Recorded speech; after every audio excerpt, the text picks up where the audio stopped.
Merci d'être venu à cette conférence des médiateurs professionnels. C'est un plaisir. Ça fait longtemps qu'on n'a pas fait des conférences en présentiel. C'est un immense plaisir. Alors, on va parler aujourd'hui de qualité relationnelle dans des contextes de changement. On a organisé notre intervention sur 3 aspects. Le premier, c'est qu'est-ce que c'est un médiateur professionnel? Comment on définit cette fonction-là de médiateur professionnel dans les organisations? Le deuxième, c'est à quoi ça sert concrètement? C'est quoi le rôle d'un médiateur dans les entreprises? Et puis le troisième sujet, ça va être comment on devient médiateur professionnel. Je me tourne vers Sébastien.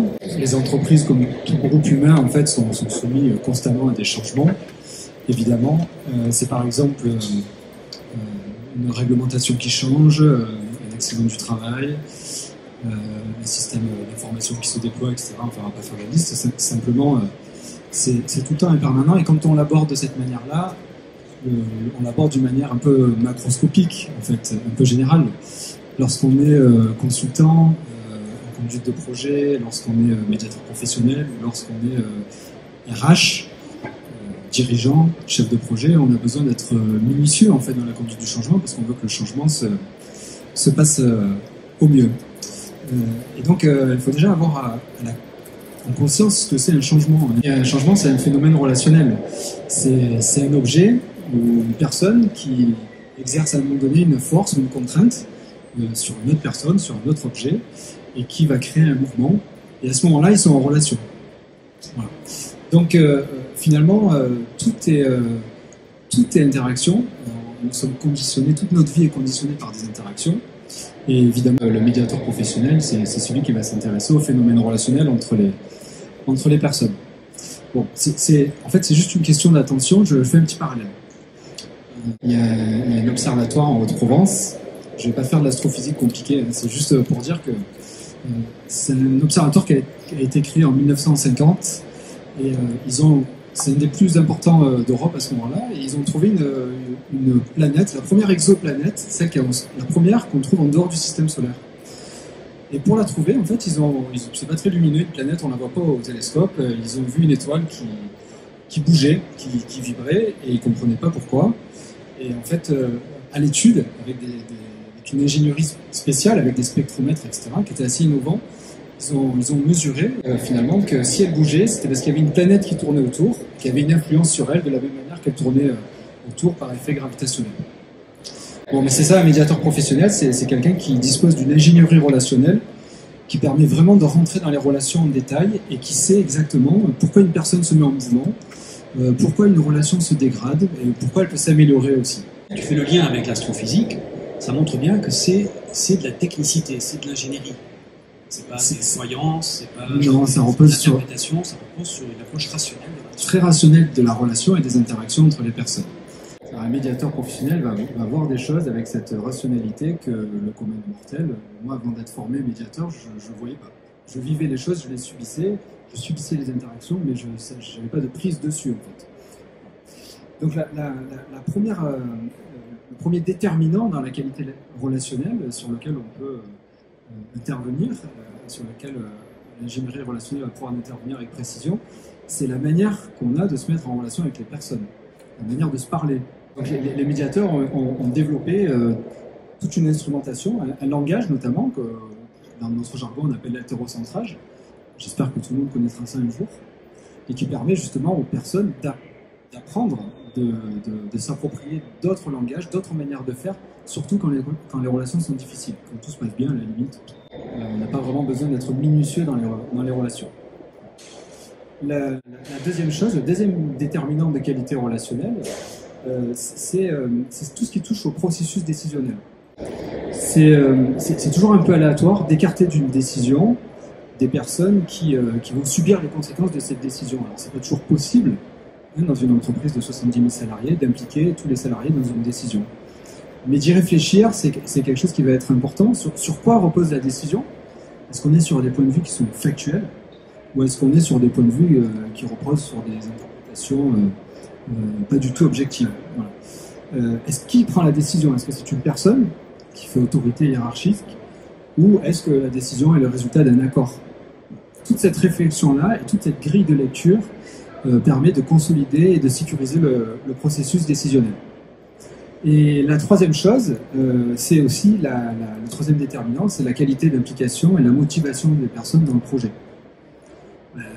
Si un changement m'est imposé et que je ne suis pas l'auteur et que je ne l'ai jamais projeté, et que ce n'est pas un projet personnel, il y a des chances que je commence à le subir. Et je peux le subir, alors si le projet est favorable pour moi, si le résultat m'intéresse, ça va aller, mais s'il ne m'intéresse pas, et puis des fois ça va être, je peux être séduit par le projet, mais je ne sais pas à quoi il va servir. Je suis intéressé par son résultat, mais je ne sais pas comment m'y prendre. On a des exemples aussi en entreprise. Oui, il y a beaucoup d'exemples en fait, de projets dans l'entreprise qui sont lancés, puis les salariés travaillent sur des projets sans savoir exactement à quoi ça sert. C'est quand même un petit peu frustrant dans ces relations de faire quelque chose sans savoir à quoi ça sert, sans avoir de vision de l'objectif. Hier, par exemple, j'étais dans une entreprise où deux salariés se disputaient un petit peu parce que l'un demande à l'autre de faire un courrier recommandé à un client. Il lui dit il faut juste faire un courrier recommandé pour évoquer tel point. Mais il ne lui dit pas pourquoi. Et donc l'autre se dit mais en fait c'est bête de faire un courrier recommandé, je vais créer du conflit, c'est pas agréable à recevoir. Je pourrais passer un coup de fil. Mais non, il fallait faire un recommandé, elle n'a jamais expliqué pourquoi il fallait le faire. Et donc ils se sont disputés autour de ça, alors que si elle avait simplement dit il faut faire un courrier recommandé pour arriver à tel résultat, et parce que c'est une manière de tracer, c'est un processus, sinon la demande n'est pas prise en compte, le salarié ne se serait pas posé de question. Voilà les trois déterminants déjà, comme ça en exemple, sur lesquels on peut intervenir avec l'ingénierie relationnelle. Ce sont trois dimensions dans ce que tu dis là, c'est la façon de se parler, la qualité de la communication, la façon dont les décisions sont prises et la façon dont les personnes peuvent s'impliquer dans les projets. Donc, ce sont trois dimensions sur lesquelles potentiellement il y a des risques de dégradation des relations, indépendamment du contenu. C'est bien ça, on parle d'ingénierie relationnelle. Complètement. Moins il y a d'interaction, moins il peut se passer de choses, et plus il y a d'interaction, et plus il y a du potentiel, mais il y a du risque aussi. Et donc plus il y a d'interaction, et plus on a intérêt à prendre en compte en fait les dynamiques relationnelles. Quand on pense médiation, on pense résolution de conflits, ce qui est peut-être un peu dommage parce que c'est très réducteur par rapport à la profession de médiateur. Mais c'est vrai qu'on sait faire. On sait résoudre des conflits, on sait mettre en place un processus spécifique pour résoudre les conflits entre les personnes. Tout à l'heure, j'étais sur l'instant d'un concurrent et j'ai eu une petite discussion avec Aline ou Béatrice, je ne me souviens plus, qui me disait quelque chose d'extrêmement intéressant. Elle disait qu'il n'y a rien au-dessus de l'ordre public. Elle est avocate. Hein. Donc elle dit, il n'y a rien au-dessus de l'ordre public et la médiation doit s'inscrire dans le cadre de l'ordre public. Alors je lui dis, moi je ne suis pas d'accord avec ça. On n'a pas pu approfondir la discussion parce que je pense que ça nous aurait pris le reste de la journée. Mais je vais vous dire pourquoi je ne suis pas d'accord. C'est que les humains s'entendent entre eux. Vous voyez, si vous observez dans vos relations, si vous observez dans la société, et même si vous remontez dans l'histoire et dans la préhistoire, vous allez voir que les humains, de tout temps, se sont efforcés de s'entendre.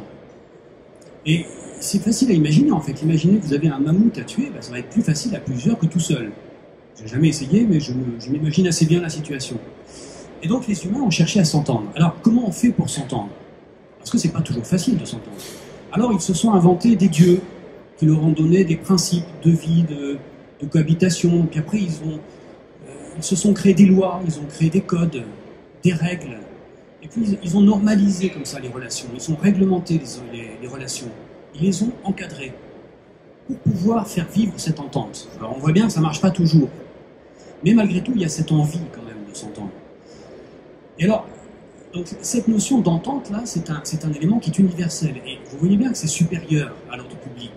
Parce que d'abord, on va s'entendre, et ensuite, on va se définir ensemble. Qu'est-ce que c'est l'ordre public? Mais d'abord, il y a cette volonté d'entendre, de faire projet dans la société. Donc ça, c'est le premier mot-clé que je vous propose. C'est ce mot-clé d'entente. Mais alors, une fois qu'on a dit ça, vous voyez qu'on n'est pas tellement, nous, les médiateurs professionnels, dans cette logique-là de se dire on va se donner des règles pour s'entendre. Ce qu'on fait, c'est décrire de manière précise, de façon rationnelle, comment on va pouvoir s'entendre, indépendamment de toute forme d'autorité. Et c'est donc ce deuxième mot-clé que je vous propose, c'est celui de rationalité. Comment on va construire d'une façon rationnelle des relations de bonne qualité? Eh bien, ça va commencer peut-être par savoir décrire de manière complètement rationnelle comment les relations se dégradent, comment les conflits se montent et comment les conflits se démontent. Qu'est-ce qu'on fait pour être en conflit? Nous, on sait ce qu'il faut pour être en conflit. Si on veut être en conflit avec vous, ça va être facile. On ne va pas le faire. Donc on sait être en conflit, on sait aussi ne pas être en conflit et sortir des logiques de conflit.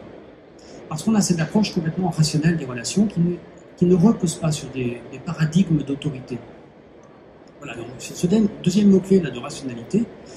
Et puis il y a un troisième mot-clé qui vient tout de suite à l'esprit. C'est dès lors que c'est rationnel, cette approche, eh bien ça peut s'apprendre. Donc c'est apprentissage, le troisième mot que je propose. Pour construire de l'entente, il faut une approche rationnelle. Et pour pouvoir maîtriser cette approche rationnelle, il faut apprendre. Et il faut aller à l'école. Parce que ça s'enseigne, ça se transmet. Et on n'a pas besoin de partager des référentiels d'autorité. Il suffit qu'on partage une connaissance commune. Et là, on va s'entendre. Tu dis on sait résoudre. Je crois qu'il y a un certain nombre de personnes qui viennent à cette conférence parce qu'ils s'intéressent à la thématique de la médiation. Et c'est un sujet qui est très à la mode aujourd'hui. Cette discipline, elle a 20 ans déjà, et on parle de résolution. Et c'est vrai que ce qui est souvent utilisé, et c'est important de mettre des mots là-dessus et de dire ce qui se dit, pour que les personnes comprennent la nuance. Il y a la médiation traditionnelle et il y a la médiation professionnelle. Donc, Sébastien et Fabien sont en train de vous décrire qu'est-ce qu'un médiateur professionnel et qu'est-ce qu'il apporte sociétalement et qu'est-ce qu'il apporte aujourd'hui aux entreprises. Donc nous parlons de compétences relationnelles. Alors quand je rebondis sur l'échange que tu as eu, sur le fait qu'il n'y a rien au-dessus de l'autorité, ce n'est pas le sujet, l'autorité. Nous devons apprendre à être en relation. Donc j'interviendrai rapidement sur ce volet formation, parce que nous devons apprendre à être en relation. Donc c'est souvent répandu. Lorsqu'on parle de médiation, on parle de conflit. En médiation professionnelle, c'est d'autres compétences. On vous emmène à apprendre à être en relation, on vous emmène à apprendre à vous entendre. La médiation professionnelle, c'est humain d'abord. Alors sur cet aspect, la résolution de conflit, il y a aussi quand même un aspect d'anticipation qui est important aussi. Et vous voyez qu'avec l'approche qui est la nôtre, qui est fondée sur une représentation très technique des relations, on sait identifier quand une relation se dégrade. Et donc c'est très utile aussi dans les entreprises d'avoir des personnes qui sachent repérer ces indicateurs de dégradation relationnelle, savoir identifier que dans telle ou telle situation, il y a un risque relationnel et d'intervenir en amont de manière à éviter que la relation se dégrade. Voilà, donc ça c'est pour la première partie, résolution de conflit.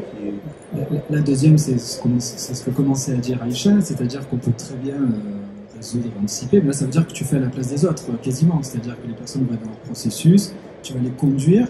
C'est pas faux. Voilà, mais elles ne sont pas autonomes et puis elles développent un peu au cours de la médiation, parce qu'elles apprennent ce qui dégrade une relation, mais après on peut transmettre, il y a plusieurs manières de transmettre aussi.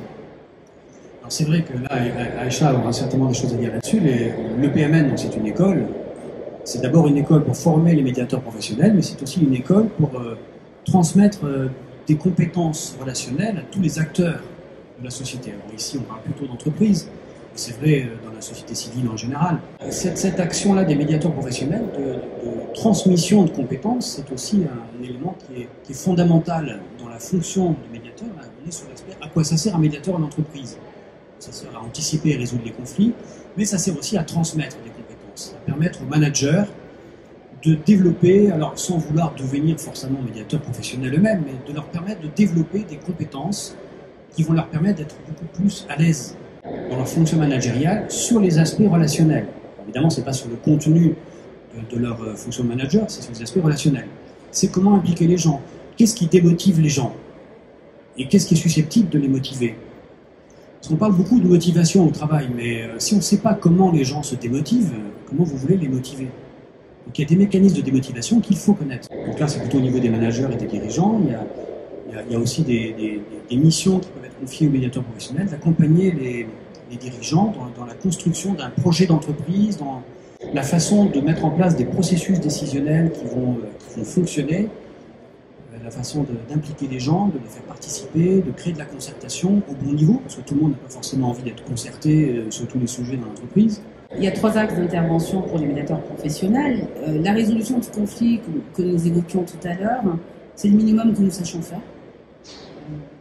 La discipline, la médiation professionnelle s'est développée en 1999. Très rapidement, le conflit n'a plus du tout été le sujet. Notre sujet ici, c'est la relation. Et ensuite, et très rapidement, on s'est dit aussi, il vaut mieux peut-être effectivement sensibiliser les entreprises et les personnes sur le fait de savoir anticiper. Le médiateur professionnel intervient sous différents axes, comme vous pouvez le voir, et il y a d'autres formations complémentaires, et en plus nous intervenons de manière sectorielle, puisqu'il y a, au travers de nos commissions, nous avons les professionnels par exemple du monde juridique et judiciaire qui avec ces outils-là apportent des points d'amélioration dans leur secteur, tout comme éventuellement des maires qui vont utiliser les mêmes outils. Tout est centré sur les compétences relationnelles. Le cœur du métier de médiateur professionnel, à la fin, c'est de la pédagogie. Quand j'interviens auprès de 2 personnes qui sont en conflit, elles vont sortir de là, elles auront appris quelque chose, sur ne serait-ce que les raisons pour lesquelles elles sont en conflit. Donc c'est essentiellement une fonction pédagogique. Alors, ce serait quand même peut-être intéressant que tu parles un peu des formations qui sont proposées à l'EPMN. Alors effectivement, il y a le tronc commun, certificat d'aptitude à la profession de médiateur. Il y a ensuite, à partir du tronc commun, de manière complémentaire, tout ce qui relève de l'ingénierie relationnelle. Donc nous avons une formation qui est très importante, qui aujourd'hui va être l'axe d'articulation de l'accompagnement au changement des entreprises, qui est la formation de la qualité relationnelle au travail. Nous avons développé effectivement la qualité relationnelle au travail qui, je dirais, va apporter un point d'amélioration à la QVT, qualité de vie au travail. La qualité de vie au travail, elle est décidée par les personnes elles-mêmes. J'ai Christine Chavenon qui est dans la salle d'ailleurs, qui est préventeur du conseil départemental du Puy-de-Dôme avec qui nous travaillons beaucoup. Christine, ça peut être intéressant. Merci Christine. Merci Aïcha de me donner la parole. Donc effectivement, je suis préventeur.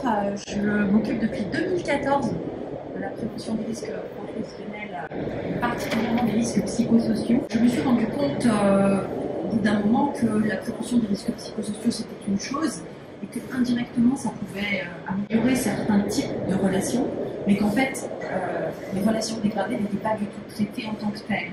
C'est pour ça que je suis allée chercher à l'école professionnelle de la médiation professionnelle et avec la pluridisciplinarité des risques psychosociaux, eh bien, nous avons vraiment monté en compétences, monté en efficacité dans la résolution des problématiques liées à la qualité des conditions de travail et la qualité des relations au travail. C'est pour ça que depuis l'année dernière, eh bien, nous avons un second médiateur de la collectivité qui est à côté de moi, qui intervient également au sein de notre organisation, qui regroupe 2700 agents. Pour moi, il n'est plus question aujourd'hui que dans les équipes pluridisciplinaires, les spécialistes de la relation soient remplacés par d'autres spécialités. Les médecins de prévention traitent de la santé au travail. Les psychologues du travail traitent de la psychologie au travail et des risques psychosociaux. Eh bien, les spécialistes de la relation, les médiateurs professionnels, traitent des relations dégradées. Et il n'est pas question pour nous de travailler autrement qu'en pluridisciplinarité, où le médiateur professionnel a plus de résultats dans sa discipline que si c'était traité par une autre spécialité qui pourtant est couramment utilisée, où on n'a pas l'habitude de faire appel aux médiateurs professionnels, mais il est très très important que les médiateurs professionnels intègrent les équipes pluridisciplinaires. Voilà, c'est essentiel. Je te redonne. Merci Christine. C'est vrai que ce qu'on observe beaucoup dans les entreprises, c'est des personnes qui ont des pathologies, qui vont pas bien, qui peut-être ont besoin de voir un psy ou un médecin. Et bien souvent, en réalité, c'est lié à des problématiques relationnelles. Alors donc, en fait, la pathologie n'est que la conséquence d'une dégradation relationnelle. Alors c'est vrai que si on intervient sur la conséquence, sur la dégradation relationnelle, sur la pathologie, bon, peut-être que ça va aider les gens. Je ne dis pas que c'est pas utile, mais on ne va pas traiter le problème en réalité. Donc les problématiques relationnelles, elles viennent en amont des problématiques RPS. Et la première chose à faire quand il y a des difficultés dans une entreprise, c'est de faire appel à un médiateur professionnel pour identifier où sont ces difficultés et les traiter avant que ça ne se dégrade en pathologie.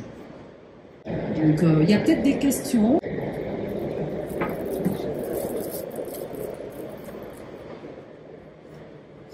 Merci. Je m'interroge sur la posture du médiateur, parce que je vous entends depuis tout à l'heure et c'est vrai que vous délivrez tout un tas de messages et on sent une espèce de posture un peu haute de conseil, en tout cas d'expertise. Et de mon point de vue, dans l'approche relationnelle, il y a quelque chose de très neutre, de très égalitaire. Et j'aimerais savoir comment vous inscrivez, si vous inscrivez cette approche et comment vous le faites. Voilà, je ne sais pas si je suis claire dans l'énoncé.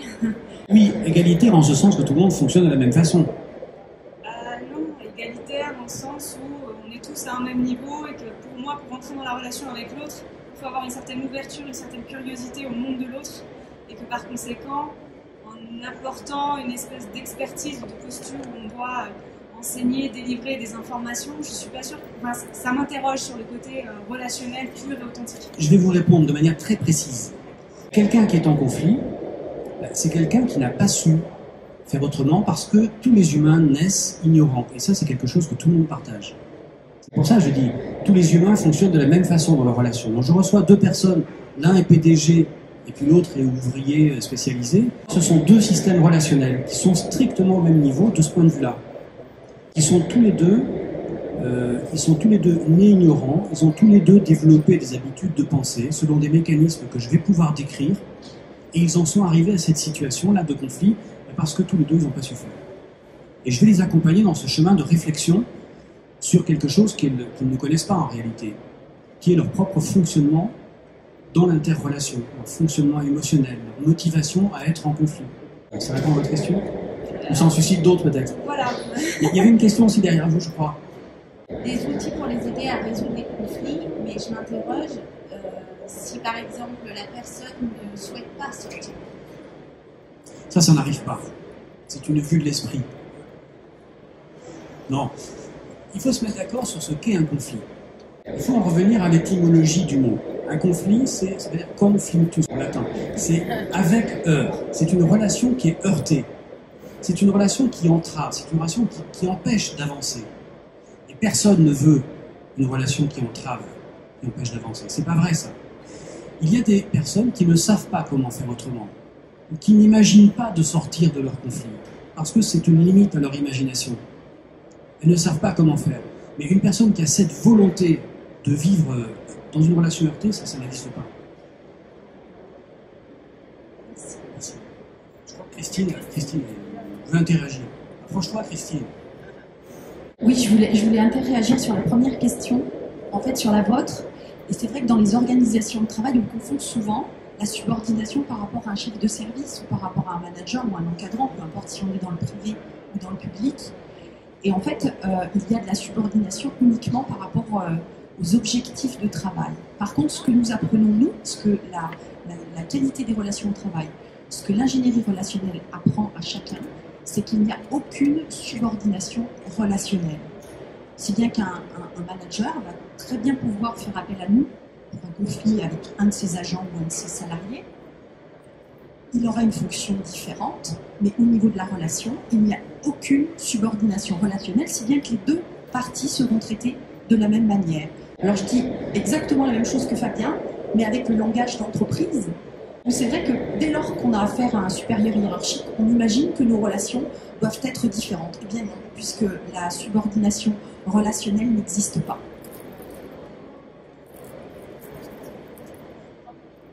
Tu peux faire repasser Merci. le micro, peut-être. Vous vouliez surenchérir? C'est ça que je suis tout à fait d'accord avec tout ce qui vient d'être dit sur le côté interpersonnel en entreprise et ce que vous avez dit, effectivement, je vous rejoins complètement. Mais la question portait vraiment sur votre interaction avec l'autre. Vous voyez, en tant qu'accompagnant, voilà. Alors, la posture, elle peut être définie de manière très technique. C'est la posture du médiateur professionnel, c'est INE. C'est indépendance, neutralité, impartialité. L'indépendance, c'est la distance du médiateur par rapport à toute forme d'autorité.